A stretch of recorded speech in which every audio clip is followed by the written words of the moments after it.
Bonjour à tous, j'ai très heureux de vous retrouver aujourd'hui. On va essayer de réfléchir sur une des qualités que le peuple juif doit avoir et que chacun d'entre nous doit assimiler, puisque ce sont des valeurs très importantes dans la Torah.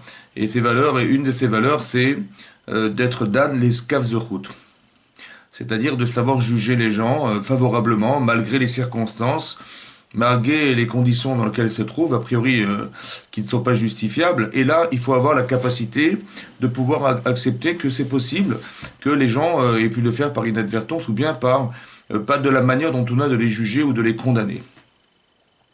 Ça fait partie des qualités humaines qu'on doit avoir. Et donc ces qualités, en fait, elles se démontrent effectivement parce que, vous savez, on a des principes, on a des stéréotypes dans la vie, on a des images qui nous font dire et qui nous font penser que cette personne, elle rentre dans un cadre qui la condamne. Si vous avez quelqu'un qui est basané, vous allez tout de suite penser à quelque chose de négatif. Si vous allez voir quelqu'un qu'on traite de voleur alors qu'il est pauvre, vous allez penser qu'il est vraiment voleur, etc. Donc on a des stéréotypes en fait qui sont déjà préétablis et qui sont d'une logique qui nous amène à penser que la personne est coupable. Mais est-ce que tout ce qui est logique est forcément vrai? C'est ça la question. Hein, c'est pas parce que c'est logique que c'est juste. Malheureusement, c'est comme ça. Et donc, on nous demande de juger le Kav Zuchud. Alors, c'est important pour manifester ou pour cristalliser cette image et cette idée. On va essayer de raconter une petite histoire pour que vous arriviez à comprendre. Une fois, c'est une dame. Elle se présente donc avec son mari. Elle se présente donc devant un supermarché. Donc, son mari la dépose au parking du supermarché.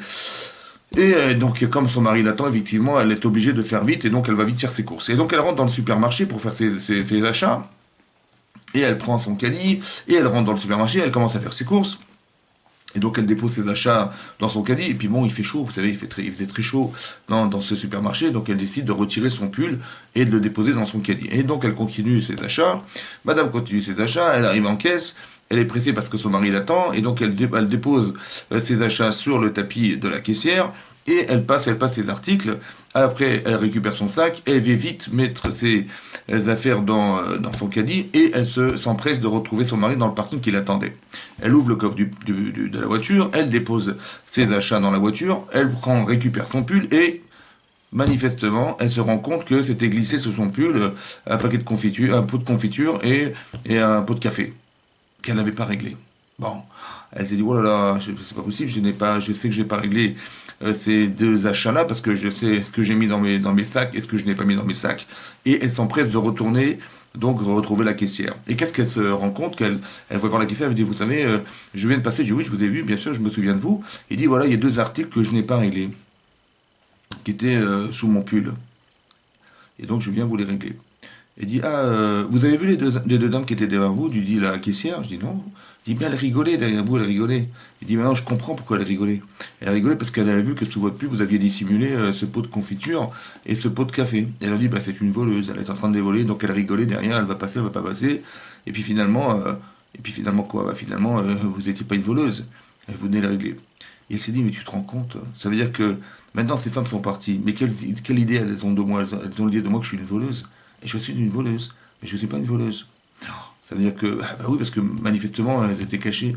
Elles auraient dû me juger favorablement. Dorénavant, lorsqu'on me dira, tu sais, je l'ai vue, elle a volé, d'accord? Et puis je l'ai vue de mes yeux vus, je dirais, ah, je ne suis pas sûr que c'était une voleuse. Ça veut dire qu'on doit toujours pouvoir imaginer que c'est pas parce que ça paraît logique qu'une personne qui camoufle sous son pull des aliments achetés au magasin, qu'elles sont forcément volées, elles sont pas forcément volées, elles sont peut-être déposées ou elles ont pu rouler par inadvertance sous le pull. Donc on doit pouvoir être capable d'avoir ce double jugement et d'avoir ces bonnes qualités humaines que de jamais forcément croire que la personne est coupable, mais de la juger. C'est vrai, on juge, mais on ne condamne pas. On juge et on interroge. On juge et on est... C'est vrai qu'on peut être perplexe devant la situation, mais on se dit, on ne sait jamais, je n'ai pas le droit de... J'ai le droit de juger, mais j'ai pas le droit de condamner.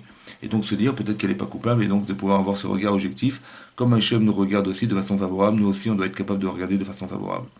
Voilà, j'espère que cette idée vous a plu. À très bientôt, au revoir.